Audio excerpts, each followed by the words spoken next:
어둡고 추운 겨울이 지나고 이제 따스한 봄이 왔습니다.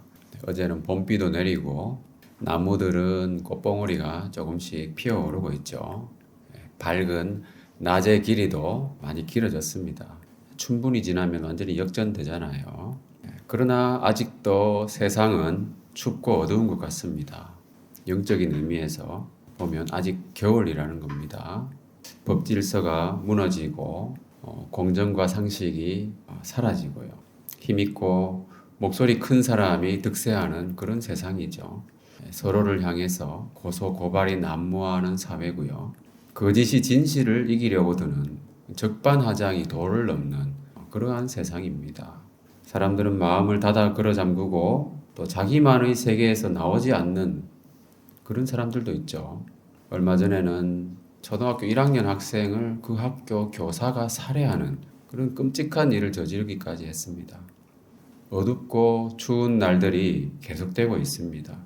그 이유가 뭘까요? 왜 세상은 이렇게 겨울이 계속되고 있는가? 그 이유는 빛이 없기 때문이죠. 좀 더 정확히 말하면 빛은 있지만 빛이 비치지 않기 때문이라고 할 수 있습니다. 밝음과 따스함을 주는 것은 빛입니다. 영적인 빛이죠. 그러나 이 세상에 그 빛이 제대로 비치지 않고 있다는 겁니다. 세상의 빛이 뭡니까? 세상의 빛.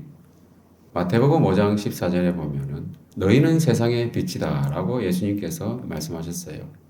우리가 바로 세상의 빛입니다. 우리가 세상의 빛이요. 빛의 자녀들인데 세상은 왜 이렇게 어둡냐 하는 거죠. 그 이유는 우리의 빛이 비치지 않기 때문인 겁니다. 왜 그렇습니까? 어둠이 너무 짙어서 빛이 보이지 않는 겁니까? 그렇지 않죠. 아무리 작은 빛이라 하더라도 어둠이 짙게 깔릴수록, 어둠이 깊을수록 더 선명하게 드러나는 것이 바로 빛의 특성이죠. 그렇다면 문제는 뭔가? 빛을 발하지 않기 때문이라는 거죠. 그리스도인들이 복음에 합당하게 살지 않기 때문에 어두운 것이고요. 그리스도의 사랑을 나타내지 않기 때문에 추운 겁니다.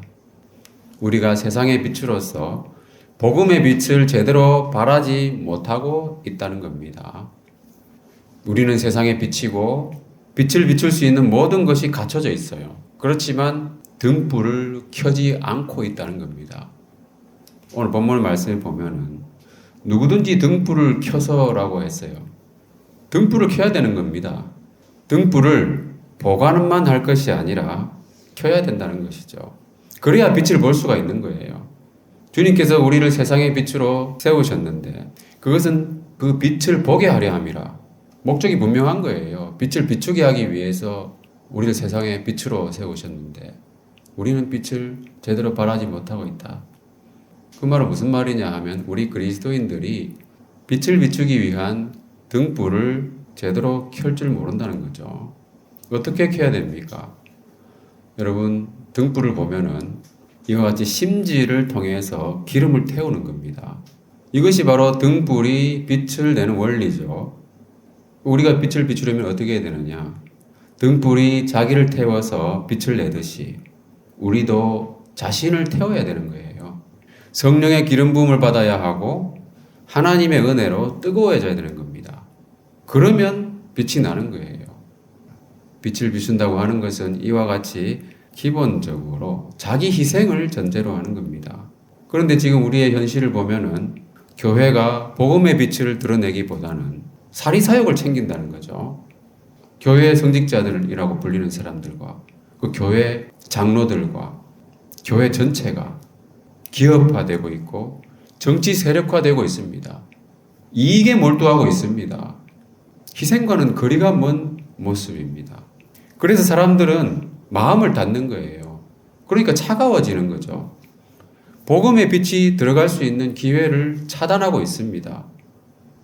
교회가 그러고 있다는 거예요. 그리스도인들이 물질을 밝히고 정치적인 것과 같은 세상 일에 몰두하다 보면은 영적인 빛은 사라지는 거예요. 그러니까 세상은 점점 더 어두워진다는 거죠. 자신을 태운다고 하는 것. 그게 무슨 의미인가? 주님께서 먼저 본을 보여주셨어요. 찬빛이 주님이기 때문이죠. 주님이 찬빛입니다. 이 세상에 진정한 빛으로 오신 분은 바로 주님이에요. 그분이 어떤 본을 보여주셨는가? 자기를 태운다고 하는 것. 그것이 바로 뭐냐 하면은 히브리서 10장 말씀을 다 같이 읽어보겠습니다. 시작.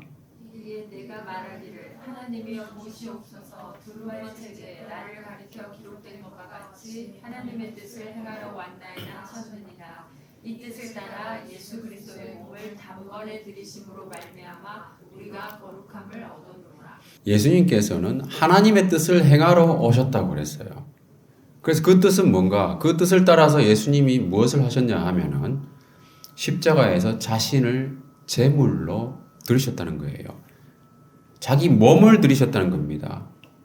그러니까 우리도 참빛이신 예수님을 따라서 빛을 발하려면은 자기를 태우려면은 뭘 해야 되냐 하면은 참빛이신 주님처럼 우리 자신의 몸을 제물로 드려야 된다는 겁니다. 네. 그렇다면은 몸을 제물로 우리는 어떻게 드립니까? 구약의 그 제사를 생각해 보면은 불태워 드려버리면은 죽어 없어져 버리잖아요. 그죠? 그래서 로마서 12장 1절 말씀에서는 너희 몸을 하나님이 기뻐하시는 거룩한 산제물로 드리라. 이렇게 말씀하고 있습니다. 우리 몸을 산제물로 드리라는 거예요. 제물이 된다는 말은 죽는다는 것인데요. 살아있는 제물은 무엇을 의미하느냐? 나는 죽고 그리스도께서 내 안에 사신다는 겁니다. 그게 바로 산제물의 의미예요. 사도 바울이 이 부분에 대해서 명확하게 이야기하고 있습니다. 나는 그리스도와 함께 십자가에 못 박혔다. 그래서 나는 죽었다라는 거예요. 그래서 이제는 내가 사는 것이 아니고 오직 내 안에 그리스도께서 사시는 것이다. 이렇게 이야기하고 있습니다. 내가 죽는다고 하는 것, 그게 뭡니까? 내 자신을 부인하는 거예요. 나의 생각과 뜻과 나의 욕심과 정욕과 하고 싶은 것들 얼마나 많습니까? 그것을 부인하는 거예요. 그리고 하나님의 뜻에 그대로 순복하는 것. 십자가를 진다고 하는 것이죠. 매일 매순간 내 자신의 생각이나 고집을 꺾는 겁니다. 그게 내가 죽는 거예요. 그리고 그리스도께서 내 안에 산다고 하는 것은 나의 삶이 하나님 말씀이 살아있는 거예요. 말씀이 이루어지는 거죠. 말씀에 순종하면서 주님을 따르는 거죠. 이것을 바로 영적 예배라고 했습니다. 그래서 하나님 말씀을 우선시하고 자신을 뒤에다가 두는 거예요. 그런 삶이 영적인 예배예요. 어느 집회에 가서 뜨겁게 찬양하는 거, 그게 다가 아니라는 겁니다. 몸을 드려야 되는 겁니다. 그러기 위해서는 어떻게 해야 되느냐?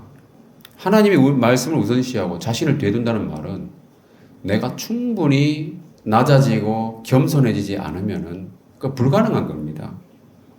겸손하다고 하는 거, 여러분 자기를 낮추는 것이 예의상 낮추는 사람들이 많이 있잖아요. 예의 바른 사람들 많이 있습니다. 그죠?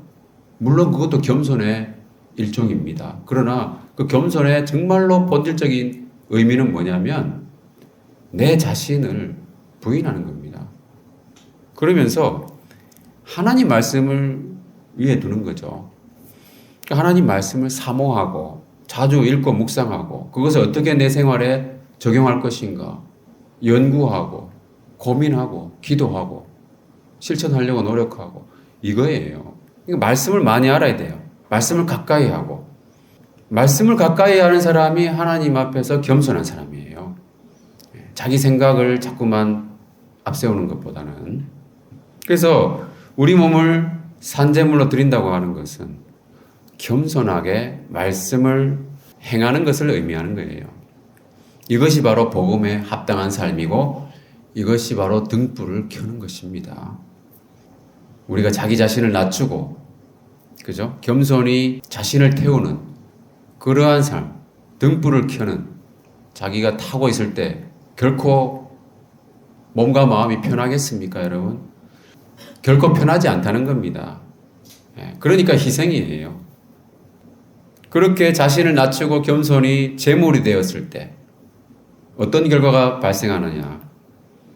그 등불을 하나님께서는 그릇으로 덮거나 평상 아래 두지 아니하고 등경 위에 둔다고 했습니다. 하나님께서는 그 빛나는 등불을 높이시는 거예요. 우리가 그만큼 겸손하게 자신을 낮추고 자신을 드리는 삶을 살아갈 때 하나님은 우리를 높이신다는 겁니다. 결과적으로 그렇게 되는 거예요.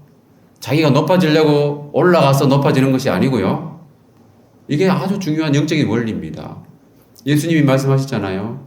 누구든지 자기를 높이는 자는 낮아지고 자기를 낮추는 자는 높아지리라고 하셨어요. 이 원리예요. 우리가 세상에서 스스로 높이면은 자신을 태울 수 없을 뿐만 아니라 빛을 잃어버리게 되는 겁니다. 그러면은 그릇으로 덮어버리고 평상 아래에 둔다는 거죠. 빛이 없는 등불이 되는 겁니다. 그 보관용 등불이에요. 보관용 등기구가 되는 거죠. 창고에 있는 겁니다. 우리가 세상의 빛인데 불을 밝히지 않는 그런 보관용 등기구가 되어서야 되겠는가? 그러나 자기를 낮추고 겸손히 죄물이 되어서 자신을 태우면은 빛나는 등불이 되고요. 위로 올라가는 경험을 하게 된다는 겁니다. 그것이 바로 등불의 기능입니다. 복음의 빛을 밝힌다고 하는 것. 어렵게 여겨질 수도 있겠지만은 우리 힘으로는 참 하기 어려운 거죠. 내 하나가 뭐 제대로 산다고 해가지고 세상이 얼마나 달라지겠는가.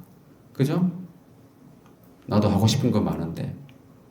그렇지만은 우리가 믿을 수 있는 것은 하나님이 하신다고 하는 거. 그것을 우리가 알아야 됩니다. 궁극적으로는 하나님께서 역사의 주관자 되시면서 이 복음의 빛을 만천하에 밝히실 날이 옵니다. 그죠? 아무리 세상이 어둡고 차갑고 오랫동안 지속되는 것 같이 보여도요. 이 세상도 결국 지나가고 만다는 거죠. 이 세상도 그 정욕도 지나간다고 했습니다. 그러나 하나님의 뜻을 행하는 자는 영원히 거한다고 했어요. 그러니까 예수님께서 하나님의 뜻을 행하러 오셔서 자신을 태우셨잖아요. 자신을 들이셨잖아요. 자기 몸을. 그 하나님의 뜻을 행하는 자, 우리도 예수님 본받아서 그렇게 살면은 영원히 거하게 되는 거예요. 인생이 추구하는 부와 권력과 모든 영화는 다 썩어 없어져 버리는 겁니다. 그것을 추구하다 보니까 세상이 어두운 겁니다.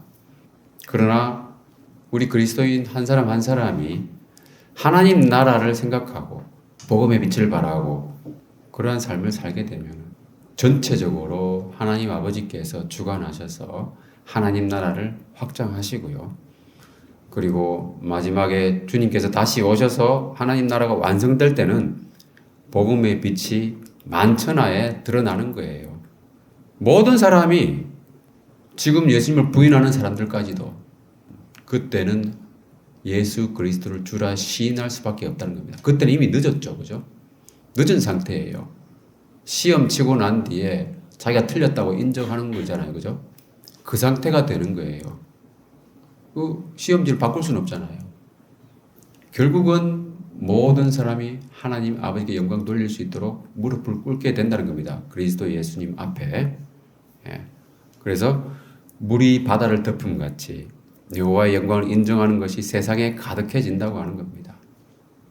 오늘 본문에 나와 있는 말씀처럼 숨은 것이 드러나지 않을 것이 없고 감추인 것이 장차 알려지고 나타나지 않을 것이 없다고 했어요.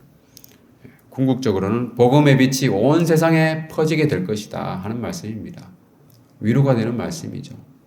그리고 이 말씀을 적용의 관점에서 일상적인 의미로 우리가 읽어본다 하더라도 이것은 참 큰 위로가 되는 말씀이에요. 모든 것은 반드시 드러나게 되어 있다고 하는 거잖아요. 사람들이 거짓말을 말하고도 아주 뻔뻔스럽게 양심의 가책을 못 느끼잖아요. 그죠? 거짓말 탐지기도 아마 탐지하기 어려울걸요. 요즘 사람들은 그런 것 같아요. 이 세상이 어둡다고 하는 것을 그 사람들은 아는 거예요. 누가 보겠는가? 라고 생각하는 거죠. 빛이 없다고 생각하는 거예요. 그래서 완전히 속일 수 있다고 생각하고 그것도 영원히 거짓으로 진실을 이길 수 있다고 생각하는 거죠. 그러나 그렇지 않다는 겁니다. 빛을 창조하신 하나님은 아직도 살아계시고 영원히 살아계시기 때문에 마귀의 일을 멸하시는 것은 시간 문제입니다. 다만 하나님께서는 참고 기다리시는 거예요. 그 때가 될 때까지. 여러분, 마귀의 일이 뭡니까? 거짓이에요, 거짓. 마귀가 거짓의 아비가 되었다고 그랬잖아요. 그래서 하나님이 진리로 세상을 심판하실 때 거짓은 숨을 곳이 없습니다. 자, 디모데전서 말씀을 보면은 어떤 사람들의 죄는 밝게 드러나서 먼저 심판에 나아가고 또 어떤 사람의 죄는 그 뒤를 따른다고 했습니다. 그리고 선행도 밝게 드러나고 그렇지 아니한 것도 숨길 수 없느니라. 모든 것이 밝게 드러날 때가 온다는 겁니다. 죄와 불뿐만이 아니라 선행까지도. 그죠? 그러니까 우리가 사람들은 일반적으로 죄 지을 때는 은밀하고 어두운 곳에서 범죄를 하잖아요. 누가 안 보는 데서. 그거 드러나는 거예요. 숨기려고 하지만 그거 드러난다는 거예요. 그런데 사람들이 예를 들어서 좋은 일을 하는 데 있어가지고 자꾸만 드러내려고 하잖아요. 그죠? 좋은 일이니까. 그건 상이 없는 거예요. 나중에 드러낼 게 없기 때문에. 하나님께서 마지막에 드러낼 게 있어야 상이 있는 거예요. 그죠? 하나님께서 드러내실 게 있어야만이 심판이 있고 상이 있는데 우리는 어떻게 살아야 되겠습니까? 눈앞에 보이는 상에 너무 연연하지 말고 기다리고 참고 그죠? 예수님께서 네 오른손이 하는 일을 왼손이 모르게 하라고 했잖아요. 그래야 그 사람한테는 상이 있다는 거예요. 왜냐하면 하나님이 드러내 주실 것이기 때문에. 그래서 우리 앞에 보이는 것에 실망하지 말고 우리는 하나님을 믿고 그죠? 참고 기다리면서 등불을 켜고 빛을 발하기에 힘쓰는 자가 되어야 되는 것입니다. 자, 우리가 세상의 빛으로서 등불을 켠다고 하는 것은 참빛이신 주님을 본받는 거라고 했어요. 주님께서는 먼저 우리를 위하여 자신을 들으셨잖아요. 그래서 화목제물이라는 표현이 있습니다. 자신을 들여서 자신의 살과 피를 우리에게 나눠주신 겁니다. 화목제물은 또 이 제사장들이 나눠 먹잖아요. 그죠? 그런 것처럼 우리도 예수님 안에 속한 자로서 예수님께서는 내 살을 먹고 내 피를 마시는 자는 내 안에 거하고 나도 그 안에 거한다. 이 말씀하셨어요. 그러니까 주님 안에 거한다고 하는 것은 주님과 동행한다는 거잖아요. 그것이 뭐냐면 주님의 살과 피를 먹고 마시는 자가 그렇게 되는 거예요. 그런 사람을 주님께서 뭐라고 하셨냐 하면은 내 어머니와 내 동생들은 바로 하나님의 말씀을 듣고 행하는 이 사람들이다. 이렇게 말씀하셨어요. 이게 바로 새로운 가족의 개념입니다. 내 어머니와 내 동생들. 예수님의 가족이라는 거예요. 이해가 되십니까, 여러분? 가족이 되려면 뭔가를 나눠야 되잖아요. 그죠? 피를 나누든지. 그런데 조금 전에 본 말씀 보면 예수님의 살을 먹고 예수님의 피를 마시는 자가 바로 주님의 말씀에 순종하는 사람이잖아요. 그죠? 그러니까 예수님이 이 말씀 하시는 거예요. 하나님 말씀을 듣고 행하는 이 사람들, 바로 내 가족이다. 내 어머니요, 내 동생들이다.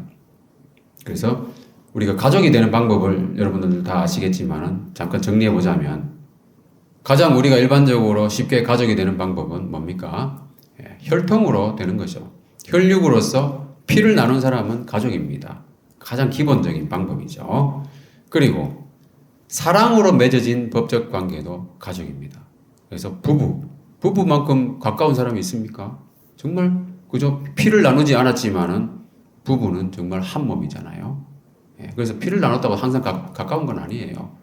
아시겠지만은 뭐 형제들끼리 싸워서 뭐 서로 고소고발하고 요즘도 많잖아요. 저희 집이 있는 그 2구역인가 거기도 형제들 그 사업하는 덕봉개발인가 하는 그 기업도 보면 형제들과 다툼이 심하다고 하더라고요. 그래서 제대로 협상이 안 되는 부분도 있다고 들었습니다. 피를 나눴다고 가까운 것은 꼭 아니라는 겁니다. 그리고 입양해가지고 사랑으로 맺어진 법적 관계가 있을 수 있죠. 그리고 뭐가 있습니까?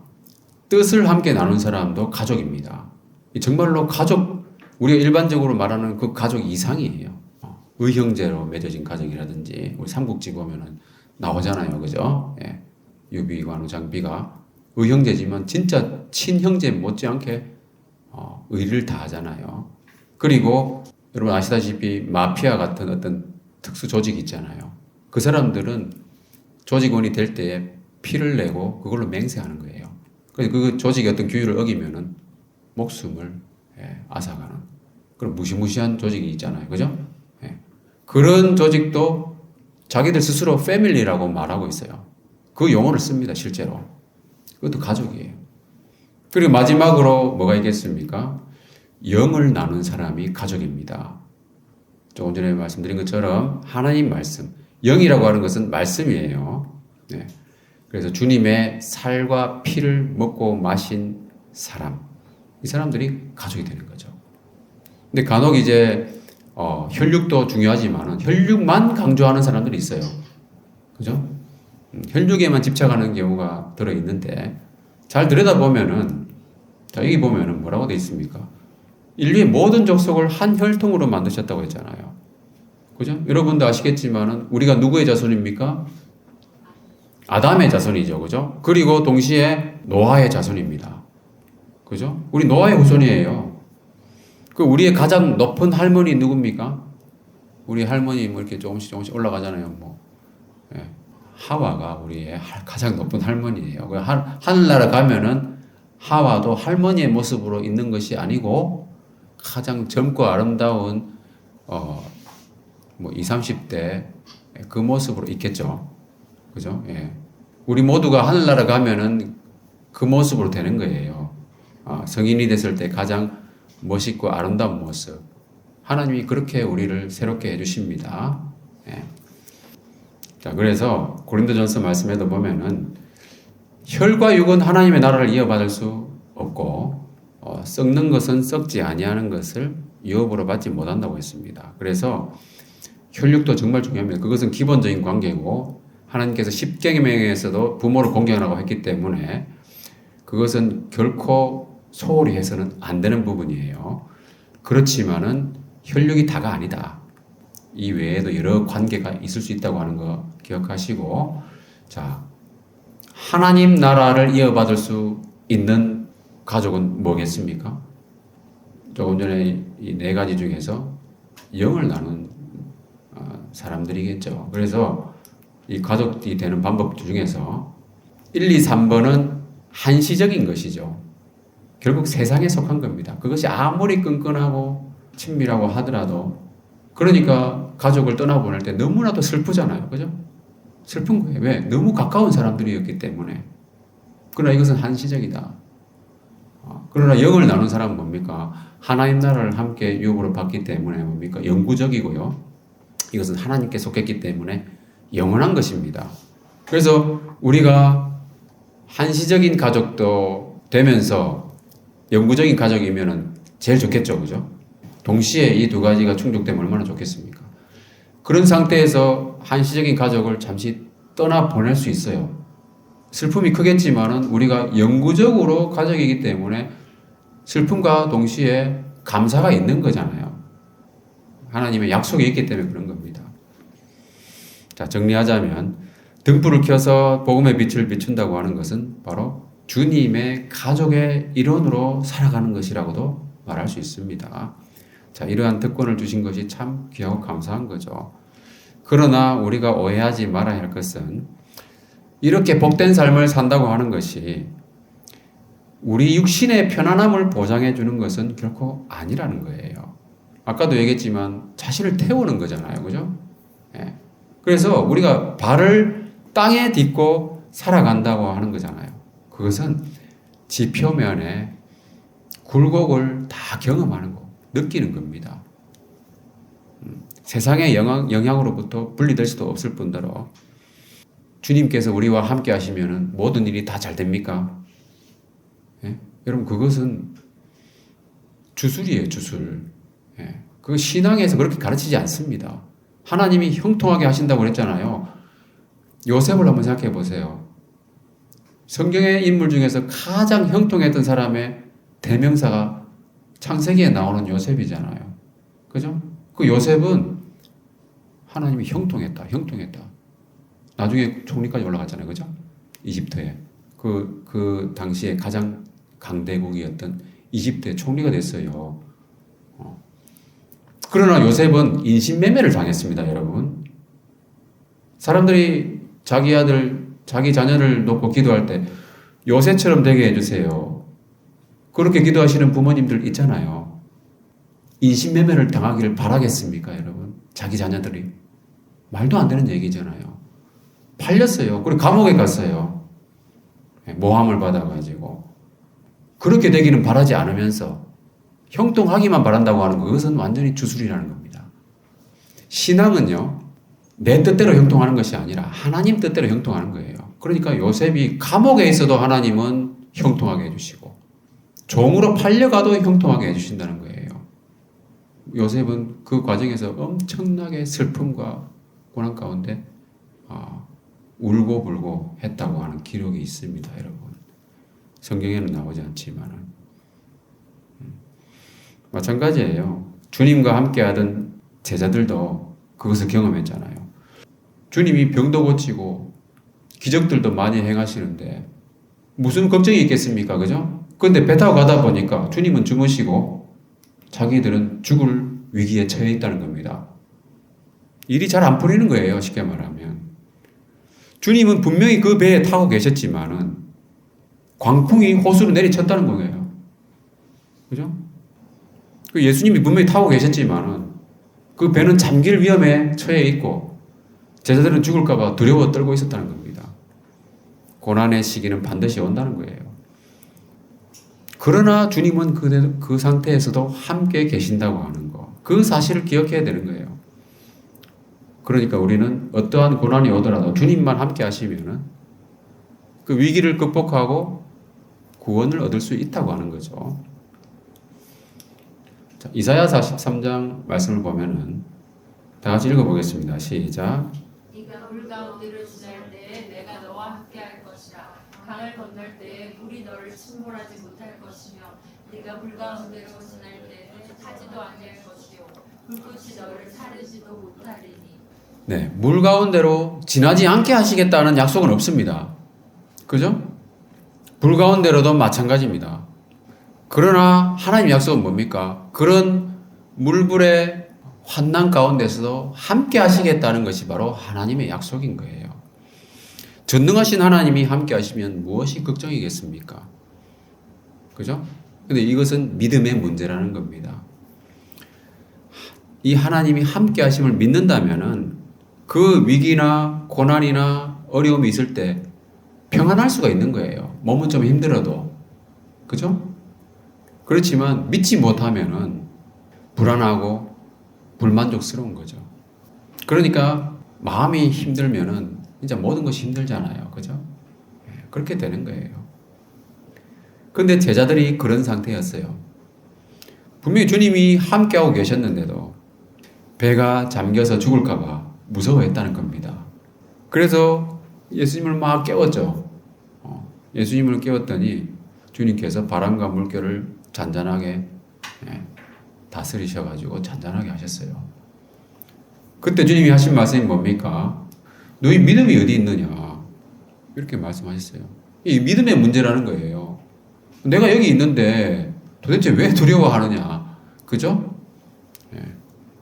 병행구절을 보면 이렇게 되어 있습니다. 너희가 어찌하여 이렇게 무서워하느냐? 어찌 믿음이 없느냐? 이렇게 예수님이 기적을 많이 보여주시고 그랬는데도 불구하고 이렇게 믿음이 없느냐?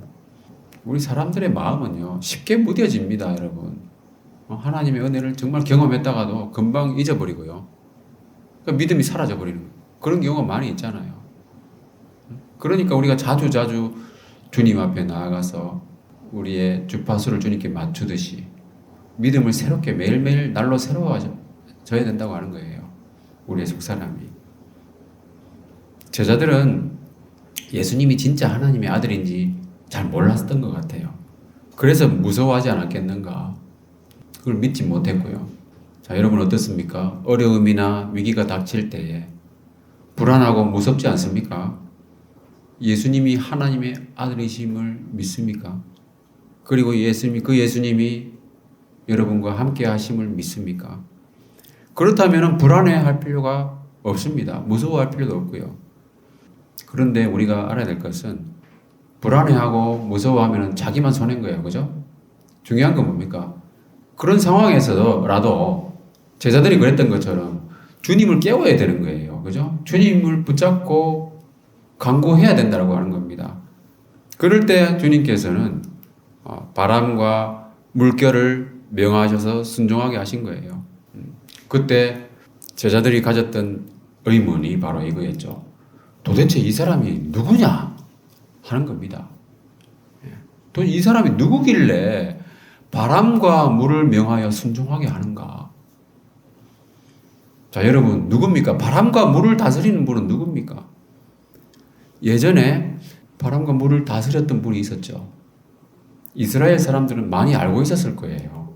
자, 출애굽기 말씀을 보면은 홍해를 통과해야 되는데 그때 하나님께서 홍해를 가르셨습니다. 그때 하나님께서 바람과 물을 다스리신 거예요. 그죠? 그래서 홍해를 가르셔서 이스라엘을 구원하셨어요. 바로 하나님이십니다. 여호와 하나님. 여호와께서 구원하셨다고 하는 그 역사적인 사실입니다. 그죠? 여호와는 구원이시다 라고 하는 것이 바로 예수님의 이름이잖아요. 예수님의 이름의 뜻이 바로 여호와는 구원. 그러니까 바람과 물을 다스린다고 하는 것은 바로 하나님을 상징하는 표적인 거예요. 그러니까 예수님이 제자들 앞에 나타나신 표적은 바로 메시아의 표적, 하나님 아들의 표적을 보여주신 겁니다. 그래서 우리가 살아가는 동안에 항상 평탄한 길만 있는 것이 아니고 자주자주 어려움과 시련, 믿음의 도전이 있을 수 있습니다. 그러나 그 여호와 하나님이 우리와 함께 하신다고 하는 것, 구원의 하나님이. 그래서 우리는 주님이 함께 하심을 믿고 불안해하거나 무서워하기보다는 평안을 누리고 감사하게 그것을 받아들이면서 주님께 의지하고 이겨나가야 된다고 하는 겁니다. 말씀 마무리하겠습니다. 빛의 자녀로 살아간다고 하는 것은 자신을 태움으로써 등불을 밝힌다고 하는 거예요. 자신을 산재물로 드리는 것이고 결과적으로 하나님이 높이심을 경험하는 겁니다. 이것은 나는 죽고 내 안에 그리스도께서 사실 때 가능한 것이고요. 또 이러한 삶은 바로 예수님의 가족으로서 살아가는 거예요. 주님의 살과 피를 나누는 자, 영을 나눈 사람. 그래서 영원히 지속되는 가족이 되는 겁니다. 그렇다고 해서 우리에게 시련과 고난이 없다는 것이 결코 아닙니다. 그죠? 반드시 있는 겁니다. 믿음에 도전이 있는 거예요. 그럴 때는 하나님이 함께 하시는 것을 믿고 평안을 누리고요. 바람과 물을 다스리시는 그 여호와 하나님, 구원의 하나님을 우리가 경험해 나가야 된다고 하는 겁니다. 자, 우리가 그래서 빛의 자녀로서 세상을 살아간다고 하는 것은 종합적으로 생각해 보면은 주님의 제자로 살아가는 것과 같습니다. 그 의미입니다. 그래서 빛의 근원이신 하나님이 함께 하심을 우리가 경험하는 거고요. 그럼으로써 우리가 하나님을 더 깊이 알아가는 거죠. 이를 위해서 하나님은 우리에게 시련과 고난을 허락하시는 거예요. 그래서 여기 계신 모든 분들이 하나님의 함께 하심으로 구원하심과 그 영생을 실감나게 누리고 풍성한 생활을 하시기를 주님의 이름으로 축원합니다.